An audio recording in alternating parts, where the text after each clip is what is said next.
Shalom, salam kasih damai dan sejahtera. Tuhan memberkati, menyertai dan melindungi. Salpe.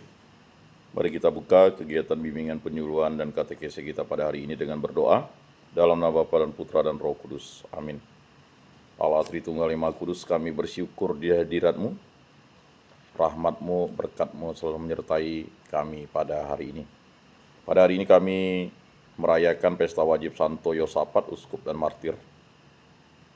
Santo Yosafat ini dipenuhi dengan Roh-Mu, menyerahkan nyawanya bagi domba-domba-Mu. Semoga berkat doa dan pengantarannya kami juga dikuatkan oleh Roh yang sama, agar kami tidak takut menjadi saksi iman bagi saudara-saudara kami. Allah Tritunggal Yang Maha Kudus, berilah kami iman yang hidup, harapan yang kuat dan cinta yang ikhlas. Semoga segala perkataan yang akan kami ucapkan dan segala perbuatan kami menyenangkan hati-Mu. Bimbinglah kami dengan Roh-Mu, agar dalam segala tingkah laku kami semakin serupa dengan Yesus Kristus Putra-Mu. Berkatilah keluarga kami dan semua orang yang kami jumpai. Semoga kami menunjukkan kebaikan seperti Engkau baik hati bagi semua orang. Kami akan berusaha menerima suka dan duka dengan hati yang tabah. Santa Maria Bunda Yesus, jagailah kami anak-Mu. Kemuliaan kepada Bapa dan Putra dan Roh Kudus, seperti pada permulaan, sekarang, selalu, dan sepanjang segala abad. Amin. Dalam nama Bapa dan Putra dan Roh Kudus. Amin. Bapak-bapak, saudara-saudara yang terkasih, semangat pagi. Selalu bersemangat pada hari ini.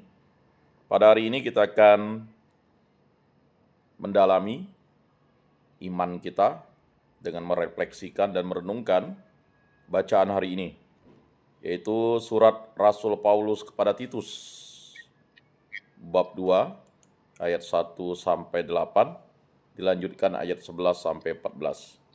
Surat Rasul Paulus kepada Titus, bab 2, ayat 1-8, dilanjutkan ayat 11-14.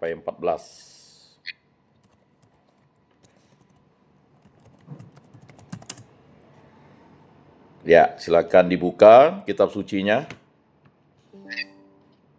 Saya pikir sudah saatnya kita membuka kitab suci kita juga, supaya firman dan sabda Tuhan itu dapat kita ingat dan kita jadikan sebagai pegangan hidup kita.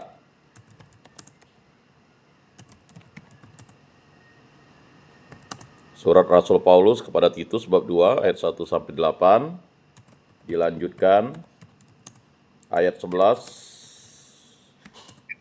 sampai dengan 14.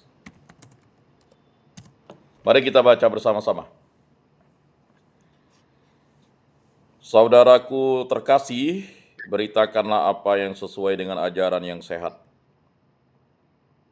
Para lanjut usia hendaklah hidup sederhana, terhormat, bijaksana, sehat dalam iman, kasih, dan ketekunan. Demikianlah pula para wanita tua, hendaklah mereka hidup sebagai orang-orang beribadah. Jangan memfitnah, jangan menjadi hamba anggur, tetapi cakap mengajarkan hal-hal yang baik. Dan dengan demikian mendidik wanita-wanita muda mengasihi suami dan anak-anaknya, hidup bijaksana dan suci, rajin mengatur rumah tangganya, baik hati dan taat kepada suami, agar sabda Allah jangan dihujat orang. Demikian pula terhadap orang-orang muda, nasihatilah mereka supaya menguasai diri dalam segala hal. Dan jadikanlah dirimu sendiri suatu teladan dalam berbuat baik. Hendaklah engkau jujur dan bersungguh-sungguh dalam pengajaranmu, sehat dan tidak bercela dalam pemberitaanmu, sehingga lawan menjadi malu, karena tidak ada hal-hal buruk yang dapat mereka sebarkan tentang kita. Sebab sudah nyatalah kasih karunia Allah yang menyelamatkan semua manusia. Kasih karunia itu mendidik kita agar meninggalkan kefasikan dan keinginan-keinginan duniawi, dan agar kita hidup bijaksana, adil, dan beribadah di dunia sekarang ini, sambil menantikan penggenapan pengharapan kita yang penuh bahagia dan penyataan kemuliaan Allah yang maha besar dan penyelamat kita, Yesus Kristus, Ia telah menyerahkan dirinya bagi kita untuk membebaskan kita dari segala kejahatan dan untuk menguduskan bagi dirinya suatu umat miliknya sendiri yang rajin berbuat baik. Demikianlah sabda Tuhan. Syukur kepada Allah. Selanjutnya, mari kita lanjutkan dengan membaca Mazmur pada hari ini. Mazmur 37 ayat 3 sampai 4.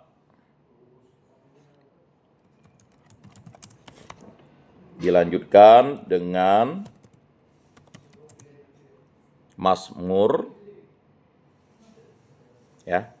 37 ayat 3 sampai 4, ayat 18, ayat 23, ayat 27, ayat 29. Jadi Mazmur 37 ayat 3 sampai 4 ya.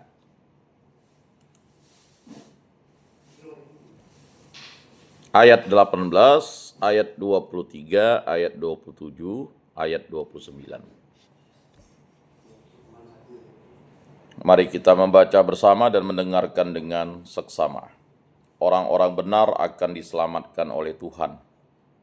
Percayalah kepada Tuhan dan lakukanlah yang baik. Diamlah di negeri dan berlakulah setia. Bergembiralah karena Tuhan, maka Ia akan memenuhi keinginan hatimu. Tuhan mengetahui hari hidup orang saleh, dan milik pusaka mereka akan tetap selama-lamanya. Tuhan menetapkan langkah-langkah orang yang hidupnya berkenan kepadanya. Jauhilah yang jahat dan lakukanlah yang baik, maka engkau akan memiliki tempat tinggal yang abadi. Tetapi orang-orang benar akan mewarisi negeri dan tinggal di sana untuk selama-lamanya. Demikianlah sabda Tuhan. Syukur kepada Allah. Selanjutnya mari kita membaca Injil hari ini, yaitu Injil Lukas bab 17 ayat 7 sampai 10. Injil Lukas bab 17 ayat 7 sampai 10.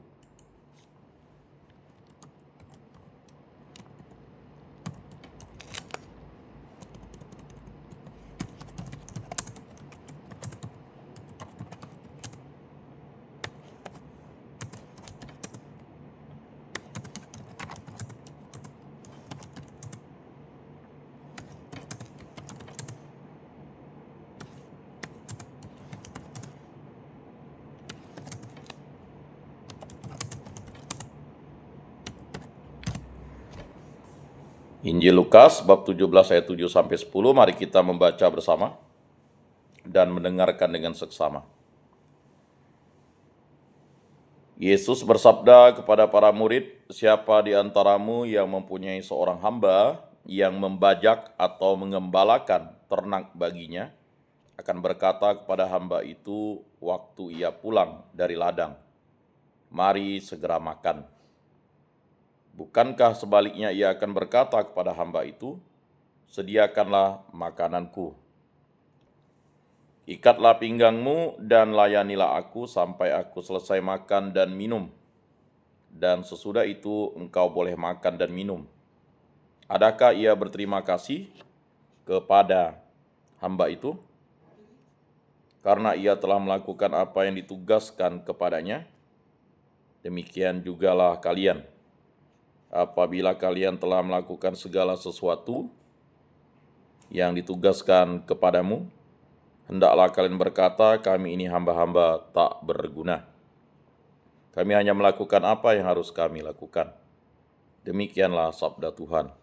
Terpujilah Kristus." Bapak-bapak, saudara-saudara yang terkasih dalam Yesus Kristus, mari kita merenungkan 3 bacaan yang sudah kita baca dan kita dengarkan dengan seksama. Pada bacaan pertama, yaitu surat Rasul Paulus kepada Titus, bab 2 ayat 1 sampai 8, dilanjutkan ayat 11 sampai 14. Para lanjut usia, para wanita maupun orang muda hendaklah hidup tanpa celah, maka tak ada hal buruk yang mereka sebarkan tentang kita. Bapak-bapak, saudara-saudara yang terkasih, ini sangat mengena kepada kita, para lanjut usia.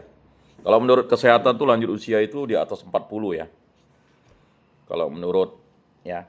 Jadi harus dipahami usia 40 itu berarti fungsi-fungsi itu sudah tidak optimal lagi, dia akan menurun. Tetapi bisa dipertahankan kalau orang itu hidup sehat, baik secara jasmani, rohani, ya, baik secara raga dan jiwa. Nah, bacaan ini mengingatkan kita akan suatu maksud bahwa hidup kita ini tidaklah lama di muka bumi ini. Maka hidup yang tidak lama ini harus dipersiapkan dengan baik. Tetapi sebelum kita mendalami atau merenungkan dan memahami surat Rasul Paulus kepada Titus ini, mari kita mengetahui siapakah Titus itu. Nah, Titus adalah seorang pemimpin gereja pada abad pertama yang dikenal sebagai rekan sekerja dan anak rohani dari Rasul Paulus. Jadi dia itu diangkat anak, tetapi bukan hanya anak jasmani, tetapi anak rohani. Karena Paulus sendiri tidak menikah dan tidak kawin, dan dia benar-benar mengikuti jejak Kristus karena tidak memiliki anak jasmani. Maka Titus ini adalah anak rohaninya. Dia adalah orang non-Yahudi, ya. Jadi Titus ini adalah bukan Yahudi, dan kemungkinan besar dia adalah orang Yunani atau keturunan Yunani yang masuk Kristen sehingga menjadi bukti dari penerimaan Allah terhadap bangsa-bangsa non-Yahudi di dalam keselamatan. Jadi Titus ini adalah orang non-Yahudi yang masuk Kristen, bukti bahwa Allah ya menerima bangsa-bangsa non-Yahudi di dalam keselamatan. Sama seperti kita, bukan orang Yahudi, tetapi kita adalah orang non-Yahudi. Karena Kristus Yesuslah, maka kita diangkat menjadi putra-putri Allah. Jadi bapak-bapak, saudara-saudara yang terkasih, ya, berbahagialah kita karena Kristus Yesus yang mengorbankan diri di kayu salib, yang wafat, dimakamkan, bangkit pada hari ketiga dan naik ke surga. Dialah yang mengangkat kita menjadi putra dan putrinya. Nah, Paulus sangat mempercayai Titus dan seringkali mengutusnya untuk membantu dan membimbing jemaat-jemaat di berbagai wilayah. Karena Titus ini adalah anak rohani dari Paulus, maka dia adalah orang kepercayaannya. Maka surat Rasul Paulus kepada Titus itu menjelaskan posisi Titus sebagai orang kepercayaan Paulus, anak rohani Paulus, Rasul Paulus. Yang kita kenal sekarang adalah Santo Paulus karena dia menjadi orang kudus. Dan dia sering diutus untuk membantu dan membimbing jemaat-jemaat di berbagai wilayah. Karena memang kerasulan waktu itu, ya, ingat para rasul itu adalah uskup yang ditahbiskan oleh Yesus sendiri. Jadi mereka juga menunjuk ya pembantu-pembantu uskup. Nah, penatua-penatua. Kalau bacaan kemarin itu menjelaskan tentang penatua-penatua, bagaimana cara memilih penatua-penatua dan penilik jemaat ya. Nah, mari kita dalami peran Titus dalam pelayanan Paulus. Yang pertama sebagai rekan misi, rekan pewartaan. Ya, jadi misi. Jadi misi Paulus itu jelas. Sama seperti misi Yesus. Mewartakan atau memberitakan kerajaan Allah dan menyerukan pertobatan. Jadi kerajaan Allah itu ya adalah kerajaan kekal. Dan untuk masuk di dalam kerajaan Allah itu orang harus bertobat. Nah, itu semua misi dari ya para rasul. Misi para nabi sebelumnya juga seperti itu, bahwa kerajaan Allah itu akan datang, akan hadir. Dialah Yesus Kristus. Dan untuk menerima kerajaan Allah atau Sang Mesias itu orang harus bertobat. Nah, jadi peran Titus dalam pelayanan Paulus yaitu yang pertama sebagai rekan misi. Titus menjadi salah satu orang yang sangat dekat dengan Paulus dan ikut dalam berbagai perjalanan misi bersama Paulus. Kita tahu perjalanan Paulus ini ada 3 kali, perjalanan yang pertama, kedua, dan ketiga ya. Makanya surat-suratnya itu ada yang ditulis pada saat perjalanan pertama, kedua, dan ketiga. Titus sering diutus ke jemaat-jemaat untuk menyampaikan kabar, membantu mengatasi masalah, atau memberi dukungan bagi gereja. Jadi dia ini tugasnya jelas. Pertama menyampaikan kabar sukacita, kemudian membantu mengatasi masalah. Masalah-masalah umat itu banyak, sama seperti sekarang. Baik masalah pribadi, masalah dengan istri, masalah dengan anak, masalah keluarga, berbagai macam masalah yang harus diselesaikan secara ajaran cinta kasih Kristiani. Jadi kalau bapak-bapak mengatasi masalah dengan bertengkar, berkelahi, bahkan sampai membunuh, menyatet, atau memelet, atau melakukan tindakan-tindakan kuasa-kuasa kegelapan, itu bukan mengatasi masalah secara Kristiani. Ya. Jadi atau misalnya mengatasi masalah dengan korupsi, mencuri, merampok, ya kan, memfitnah, menghasut. Nah, itu bukan mengatasi masalah secara Kristiani. Jadi Titus ini mengatasi masalah secara Kristiani atau secara cinta kasih. Atau memberi dukungan bagi gereja. Jadi dukungan bagi gereja itu, karena gereja-gereja yang bertumbuh pada perdana itu, pada masa perdana itu adalah gereja-gereja ya, golongan-golongan non-Yahudi atau golongan-golongan orang yang bukan Yahudi. Ada gereja-gereja yang orang Yahudi saja, ada gereja-gereja yang bukan Yahudi, ada gereja-gereja campuran antara Yahudi dan non-Yahudi. Nah, ini sering terjadi masalah. Nah, masalahnya ketika bercampur mereka itu, mereka saling ya mengklaim, atau bahkan orang yang Yahudi itu mengklaim bahwa kalian yang tidak bersunat itu tidak layak, kata. Nah, ini yang sering terjadi, yang terbantahkan di sini. Maka Titus, anak rohani Paulus ini, ingin mengabarkan ya, atau memberikan dukungan bagi gereja yang bukan ya, jemaat-jemaatnya bukan orang Yahudi, karena memang ya ajaran waktu itu bercampur sehingga ya perlu diatasi, atau juga bercampur dengan kepercayaan yang bukan kepercayaan Kristiani. Nah, ini. Kemudian perannya di Kreta. Jadi dalam surat ini ditujukan kepada Titus, surat Titus dalam perjanjian baru, Paulus menugaskan Titus untuk tinggal di Kreta. Jadi kalau kita tahu Kreta itu sebuah pulau di Laut Tengah, tugas Titus adalah mengatur gereja-gereja di sana, menetapkan pemimpin yang layak. Nah, ini pemimpin nih, penatua, ya, dan memastikan jemaat menjalani hidup yang sesuai dengan ajaran Kristen. Jadi Kreta dikenal dengan budaya yang keras dan perilaku yang tidak teratur. Jadi dia karena ini adalah suatu pulau transit, jadi budayanya keras. Segala sesuatu itu dilaksanakan dengan kekerasan. Jadi duel, ya kan? Atau melakukan tindakan-tindakan yang namanya percabulan, pemerkosaan dan sebagainya, pencurian, perampokan. Karena budayanya keras. Ya, budaya yang keras itu artinya selesainya itu dengan cara kekerasan. Duel, satu lawan satu atau keroyokan. Dan berbagai macam lah budaya-budaya yang keras di situ. Budaya mabuk-mabukan, budaya misalnya menistakan, ya, budaya percabulan, dan perilaku yang tidak teratur, artinya tidak disiplin. Jadi ketidakdisiplinan ini membuat mereka yang sudah menjadi pengikut Kristus menjadi imannya luntur. Sehingga tugas Titus sangat menantang. Jadi Titus ini orang Yunani, bukan Yahudi, ya kan, dipercayakan oleh Paulus untuk mewartakan misi itu seperti yang sudah disampaikan di atas yang tadi kita dengar. Kemudian yang ketiga, peran Titus itu adalah perantara di jemaat Korintus. Jadi dia juga perantara jemaat di Korintus. Ada surat Rasul Paulus yang pertama kepada jemaat di Korintus, surat Rasul Paulus yang kedua kepada jemaat di Korintus. Maka Titus ini sebagai perantara Paulus bagaimana mengungkapkan misteri agung Allah, yaitu Yesus Kristus, kepada para jemaat. Jadi Bapak-bapak, saudara-saudara yang terkasih, ya, ketika Bapak-bapak berada di tempat ini, kan Bapak-bapak hadir mengungkapkan yang namanya misteri cinta kasih Allah itu. Nah itu.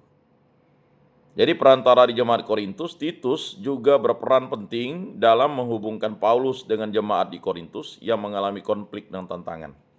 Jadi jemaat di Korintus ini kan adalah jemaat orang-orang yang kaya, menengah ke atas, menengah ke bawah, bahkan miskin. Jadi Korintus ini dianggap sebagai kota heterogen. Sehingga kota ini perlu yang namanya mendapat pewartaan terus-menerus.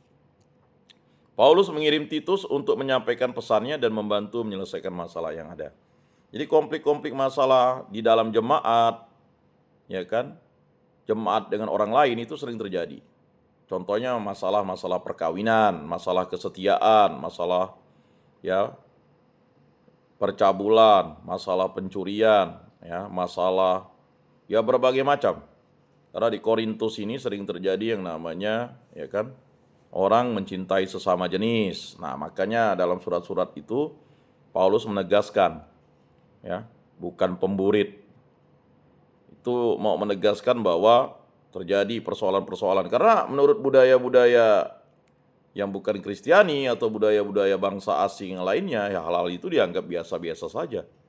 Ya karena dianggap itu hal-hal yang lumrah.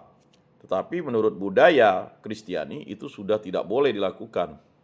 Budaya menyembah berhala, mempersembahkan kurban, ya kan? Berbagai macam daging, minum darah dan sebagainya karena ada yang ya memakan ya daging mentah. Jadi Paulus mengirim Titus untuk menyampaikan pesannya dan membantu menyelesaikan masalah yang ada. Jadi masalah-masalahnya cukup complicated ya. Nah, kemudian kita lihat karakter Titus. Titus dikenal sebagai orang yang tegas, berintegritas, dan berdedikasi untuk pekerjaan Tuhan. Jadi 3 karakternya itu tegas. Inilah yang dipilih oleh Paulus sebagai anak rohaninya atau muridnya. Lalu dia punya integritas. Artinya ia kepada yang benar, tidak kepada yang salah. Orang tidak berintegritas itu kan tidak bisa membedakan mana yang salah, mana yang benar. Ya. Korupsi dianggap benar, nah itu kan salah. Ya. Mengambil barang orang dianggap benar, yaitu kan tidak berintegritas namanya. Jadi integritas itu adalah bisa membedakan yang baik dan benar dan melaksanakan yang benar dan menjauhi yang salah. Dan berdedikasi untuk pekerjaan Tuhan, dedikasi ya, dedicated. Jadi arah tujuan hidupnya untuk pekerjaan Tuhan. Jadi semua pengetahuan ya, hatinya, akal budinya, kekuatannya ya. Nah, itulah cintanya kepada Tuhan itu diarahkan kepada pekerjaan Tuhan. Karena itu Paulus sangat mempercayainya untuk menangani situasi yang sulit. Jadi situasi yang sulit itu dipercayakan kepada Titus. Ya. Karena Paulus tahu bahwa Titus ini adalah orang yang punya ya, ketegasan, integritas, dan dedikasi. Titus tidak hanya setia kepada Paulus tetapi juga kepada ajaran Yesus Kristus. Jadi jelas kesetiaannya kepada Paulus itu karena kesetiaan kepada ajaran Yesus Kristus yang diwartakan Paulus. Banyak orang sering salah ya, dianggapnya setia kepada Paulus. Bahkan ada yang beranggapan Paulus lah yang membuat agama Kristen. Tidak, Paulus mewartakan Kristus. Ajaran Kristus itu menjadi suatu kepercayaan yang akhirnya menjadi agama. Ya. Dan dia dikenal mampu memberi nasihat yang sehat serta menegakkan disiplin dalam jemaat. Nah, disiplin dalam jemaat ini penting. Kalau kita tidak disiplin ya dalam jemaat, terutama di gereja Rutan Ukemene ini, mohon maaf bagi para pengurus kalau tidak disiplin melaksanakan program-program kerjanya ya kepada para jemaat, kepada para umat, ya jangan harap kita bisa menegakkan iman dan menumbuhkan iman. Maka perlu disiplin, semuanya harus ditanya mengapa tidak hadir. Kasih alasan. Kalau dia mau pindah agama silakan. Kalau dia tidak mau ikut tuh karena apa? Harus jelas. Karena apa? Kalau tidak disiplin, sulit. maka harus bekerja sama dengan seksi rohani atau kebagian kerohanian di rutan untuk menanyakan mengapa dia tidak mau ikut kegiatan sekalipun, ya kan? 93 orang atau lebih, mengapa tidak mau ikut? Oh, karena ponisnya hanya beberapa bulan, ya tidak, tetap harus ikut kegiatan rohani. Apapun kegiatan rohani di tempat ini ya harus diikuti, karena untuk mendidik dia menjadi pribadi yang baik. Nah, makna bagi kita apa? Titus menginspirasi kita untuk menjadi pemimpin yang setia. Jadi inspirasi Titus itu adalah dia adalah pemimpin yang setia, kuat dan mau melayani. Jadi setia, kuat dan mau melayani. Kuat itu bukan hanya kuat fisik, kuat dalam rohani. Orang tidak mau datang, kita tetap datang. Itu kuat. Dan mau melayani ini penting. Ya, karena itu sudah menjadi pedoman atau dogma kita. Tunduklah kepada Allah, ya kan? Lawanlah iblis, dia akan lari daripadamu. Ikutilah aku, ya kan? Jadi biarlah rohmu bernyala-nyala, kan begitu. Janganlah kerajinanmu kendor, biarlah rohmu bernyala-nyala dan layanilah Tuhan. Dia menunjukkan bahwa iman yang sejati harus diwujudkan dalam tindakan yang nyata dan disiplin hidup. Titus mengajarkan bahwa kasih karunia Allah memanggil kita untuk hidup kudus dan untuk menjadi saksi yang benar di tengah masyarakat. Jelas, kita harus hidup kudus. Kudus itu adalah sesuatu hasil dari kebaikan dan kebenaran sesuai dengan ajaran Yesus Kristus. Dan yang menguduskan kita adalah Yesus Kristus, maka kita harus hidup kudus. Jadi yang bisa menguduskan kita itu hanya Yesus Kristus, Tuhan Allah, Roh Kudus. Nah itu.